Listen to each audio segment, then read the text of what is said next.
Muitas vezes o investidor olha para ações como a Itaúsa e também o Bradesco como empresas que pagam poucos dividendos. E pegando um olhar histórico dessas empresas, podemos ver que a Itaúsa por vezes pagou menos de 6% de dividend yield em vários anos, e da mesma forma o Bradesco também por vezes se aproximou e pagou menos de 6%, que é um número que os investidores normalmente buscam.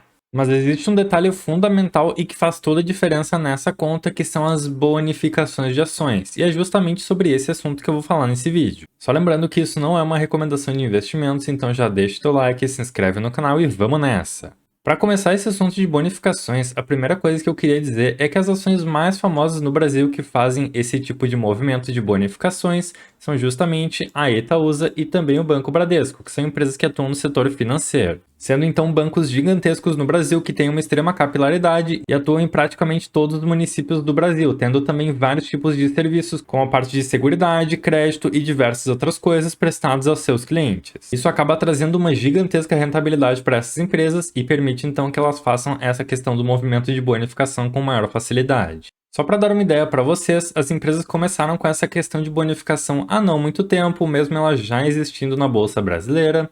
Então podemos ver aqui no caso da Itaúsa que ela fez bonificações de ações nos anos de 2018, 2021 e 2022, com uma proporção de distribuição de 10%, 5% e mais outros 10%. No caso do Bradesco não foi muito diferente e o banco começou lá em 2019 e veio em todos os anos com distribuições de bonificações, sendo de 20% lá em 2019, uma excelente proporção, e nos outros anos 10% em cada um. Vamos pegar um exemplo da Itaúsa que em 2022 distribuiu 10%. Então, além desses 10%, a empresa pagou também um dividend yield que ficou na casa dos 7,22%. Isso poderia ser considerado, no final das contas, algo como um dividendo distribuído para os seus acionistas de 17,22%, considerando os 10% adicionais de bonificação. Claro que essa questão de somar os 10% de bonificação no dividendo é uma conta extremamente simplista e resumida, e que na verdade não representa totalmente a realidade, mas ela pode ser vista por muitos investidores nesse sentido, ainda que ela tenha um efeito de baixar um pouquinho o valor de cotação das ações no geral, e também aumentar a liquidez e volume de negociação no mercado. Então eu vou explicar isso em detalhes para vocês agora, pessoal.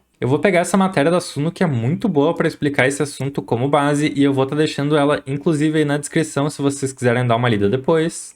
Inicialmente, vamos entender quais são as formas de remuneração mais comuns que nós temos no Brasil, então a questão de distribuição de proventos. Vamos começar com a distribuição de dividendos, que são os proventos mais conhecidos do mercado brasileiro. Então, quando uma empresa negociada em bolsa registra lucros e possui reservas, ela pode fazer essa distribuição de parte dos seus ganhos para os seus acionistas. Como esse canal é bastante focado nessa estratégia de dividendos, provavelmente vocês que estão assistindo já sabiam disso, mas fica aí essa explicação também. Temos ainda uma outra modalidade de dividendos que é exclusiva do Brasil, que é o conhecido juros sobre capital próprio, e essa é uma forma de distribuir ganhos aos acionistas muito parecida com os dividendos, mas a diferença dessa modalidade para as empresas é que, ao distribuir juros sobre capital próprio, ela pode abater os valores distribuídos nos seus resultados da firma. Então a distribuição do conhecido JCP acaba constando nos balanços da empresa como uma despesa e ela acaba descontando do valor que a empresa vai ter que pagar ao governo como tributos. Então muitas empresas acabam usando o JCP para ter que pagar menos impostos para o governo e ainda aproveitar para distribuir dividendos para os seus acionistas. E um detalhe muito importante que o investidor deve ter em mente é que quando essa distribuição chega no seu bolso, ela tem um desconto de 15% no valor bruto, então nós sempre temos que observar quando a empresa faz um anúncio qual vai ser o valor bruto de distribuição e o valor líquido descontando esses 15%. Por exemplo, tanto a Itaúsa quanto o Bradesco fazem distribuição de JCP como proventos e eles acabam se utilizando dessa ferramenta então como uma manobra para reduzir os tributos que são cobrados deles. A próxima, que não é bem uma forma de remuneração, mas pode ser vista como uma forma de um investidor aumentar o seu número de ações, é o direito de subscrição. E nós tivemos, inclusive, com o caso da Taesa, podendo abrir um follow-on com o lançamento de novas ações ao mercado, esse direito de subscrição. Então, ele é nada mais nada menos do que quando uma empresa está planejando lançar mais ações no mercado para conseguir aumentar o seu capital e arrecadar dinheiro para os seus projetos e novos investimentos. Então, para não prejudicar aqueles acionistas que já têm ação da empresa, ela pode oferecer o direito de subscrição, que é a possibilidade de um investidor manter a sua participação societária por meio de uma aquisição de ações pagando um pouquinho menos do que ela está sendo negociada a mercado. Vamos agora mergulhar um pouquinho mais a fundo no que é a bonificação de ações. Então, e no final das contas, a bonificação é uma forma que a empresa tem de remunerar os seus acionistas através do seu aumento de capital, ou seja, a emissão de novas ações e então a distribuição dessas ações para os seus acionistas. Essa emissão é feita normalmente quando a empresa tem reservas e lucros no seu caixa e ela pode então gerar novas ações. E ao invés de o investidor receber dinheiro como seria na distribuição de dividendos, ele recebe simplesmente novas ações na sua carteira.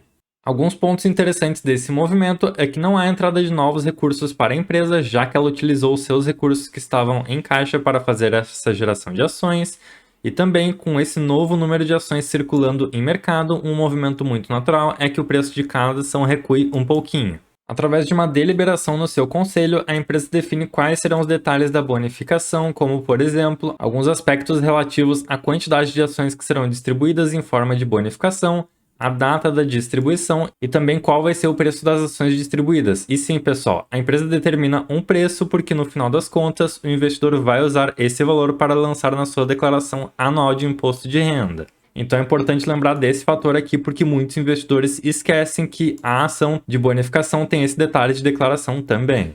A empresa então informa o mercado sobre essa bonificação através de um fato relevante, e aí o investidor vai ter que ficar atento à DataCon, pois, como funciona na parte dos investimentos, existe uma DataCon, que é o limite que o investidor tem que ter aquelas ações na carteira, e após essa data, a ação fica sendo negociada ex bonificação, ou seja, o investidor não pode mais ter direito à bonificação. No fim das contas, o investidor simplesmente vai receber na sua carteira da corretora esse número adicional de ações, baseado no número de ações que ele já tinha anteriormente. Por exemplo, se você tivesse 200 ações da Itaúsa e a empresa anunciasse uma bonificação de 10%, você receberia 10% de 200 e ficaria com 220 ações no final das contas. Vale lembrar que com essa questão de bonificações, como o número de ações negociadas a mercado aumenta, o preço delas tende a cair. Então, por exemplo, se a bonificação for de 20% e o investidor tiver 1.000 ações em carteira a um custo de R$10, ele vai ganhar 200 ações, mas o patrimônio dele, que anteriormente era de R$10.000, terá um novo divisor que será de 1.200 ao invés de 1.000 ações,